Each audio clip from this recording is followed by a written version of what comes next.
Dans les rues animées de Dakar, Adama Sarr brillait comme un diamant. Tout le monde la connaissait, ou du moins, connaissait son style de vie flamboyant.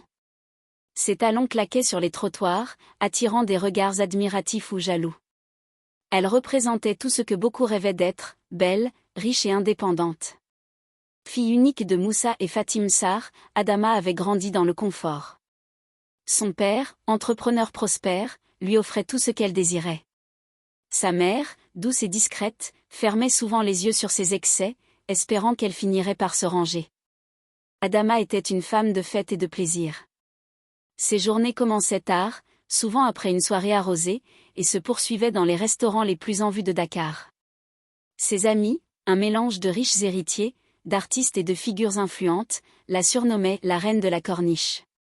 Un soir, après une fête somptueuse dans une villa au bord de la mer, Adama déclara à ses amis: « La vie est un jeu, mes amis. Et devinez quoi? Je suis la meilleure joueuse. » Malgré sa confiance apparente, des fissures commencèrent à apparaître. Un matin, en se rendant à son travail dans une agence de communication, elle fut convoquée par son patron, un homme d'affaires exigeant. « Adama, tes résultats laissent à désirer.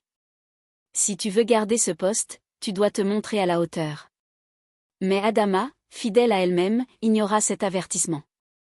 Elle pensait que son charme suffirait toujours à régler ses problèmes. Quelques semaines plus tard, un scandale éclata. Elle entretenait une relation avec un homme influent, marié, et sa femme, furieuse, publia des photos compromettantes sur les réseaux sociaux.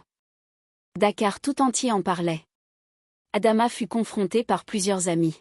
« Adama, tu vas trop loin. » Mais elle riait, masquant son humiliation grandissante. La chute devint inévitable lorsque son père fit faillite. Moussa Sarr, autrefois considéré comme un visionnaire, avait investi dans des projets immobiliers risqués. En un an, il perdit tout. La maison familiale fut vendue, et les biens de luxe qu'Adama aimait en furent saisis.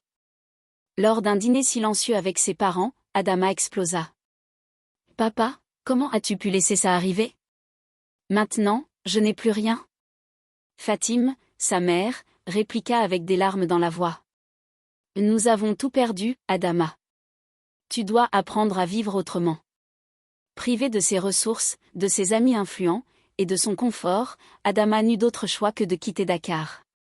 Elle fut envoyée dans le village de sa grand-mère, Mam Rokhaya, à Ngueniène, un endroit qu'elle avait toujours méprisé pour son manque de modernité. À son arrivée à Ngueniène, Adama fut accueillie par le chant des coqs et le bruit du mortier, où des femmes pilaient le mil. Les routes poussiéreuses, les maisons en terre battue, et l'absence de réseau mobile la plongeaient dans un état de frustration. Mam Rokhaya, une femme sage et respectée, l'attendait sur le seuil de sa maison. « Bienvenue, Adama. Ici, la vie est différente. Tu apprendras à travailler. » Dès le premier jour, Mam Rokhaya l'a mis au travail. Adama devait aller chercher de l'eau au puits, préparer les repas sur un feu de bois, et participer aux travaux champêtres. Ses mains délicates se couvrirent rapidement d'ampoules. Un jour, après une matinée passée à cultiver des arachides, Adama s'effondra en larmes dans la cour. « Grand-mère, pourquoi dois-je faire tout ça? Ce n'est pas ma vie. » Mam Rokhaya la regarda calmement et dit: « La vie t'enseigne ce que tu refuses d'apprendre par toi-même. Si tu veux grandir, écoute ces leçons. » Au fil des mois, Adama commença à s'adapter. Elle fit la connaissance de Nafi, une jeune femme du village qui l'accueillit avec bienveillance.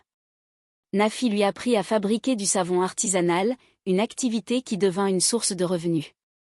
Bien que ce travail semblait insignifiant au départ, Adama trouva un certain apaisement dans sa simplicité. Elle découvrit également la solidarité des villageois. Lors d'une cérémonie traditionnelle, elle fut touchée par les chants et les danses, et par la manière dont la communauté s'unissait. Pour la première fois, Adama sentit qu'elle faisait partie de quelque chose de plus grand qu'elle-même. Un jour, alors qu'elle se promenait, elle croisa des enfants récitant des leçons sous un baobab. L'enseignante, épuisée, utilisait des bouts de craie sur un tableau presque effacé. Adama fut bouleversée. Elle se rappela de ses privilèges passés et se promit d'agir. Avec l'argent gagné grâce à la vente des savons, Adama lança un projet ambitieux, construire une école pour les enfants du village. Elle travailla jour et nuit, transportant des briques, peignant les murs, et organisant des collectes de fonds. Les villageois, impressionnés par sa détermination, se joignirent à elle. Lorsque l'école ouvrit ses portes, ce fut une journée mémorable. Les enfants entraient avec des sourires éclatants, et Adama sentit une fierté qu'elle n'avait jamais connue. Quelques années plus tard, Adama fut invitée à Dakar pour parler de son parcours lors d'une conférence. Vêtue d'un boubou simple, elle monta sur scène devant une salle comble. Elle raconta son histoire, sa chute, et comment elle avait trouvé un sens à sa vie à travers les épreuves. La vie est le meilleur des enseignants, dit-elle. Ce que j'ai perdu m'a permis de devenir une femme plus forte et plus sage. Parmi le public, son père, Moussa, avait les larmes aux yeux. Après son discours, il la prit dans ses bras. Adama, je suis fier de toi. De retour à Nguéniène, Adama continua de bâtir une vie significative. L'école qu'elle avait fondée prospérait, et elle devint une mentor pour les jeunes filles du village. Les villageois la surnommèrent Adama la Sage, et son histoire inspira d'autres communautés. Assise sous un baobab, entourée des rires des enfants, Adama souriait. Elle savait que la vie lui avait offert une seconde chance, et cette fois, elle comptait la saisir pleinement.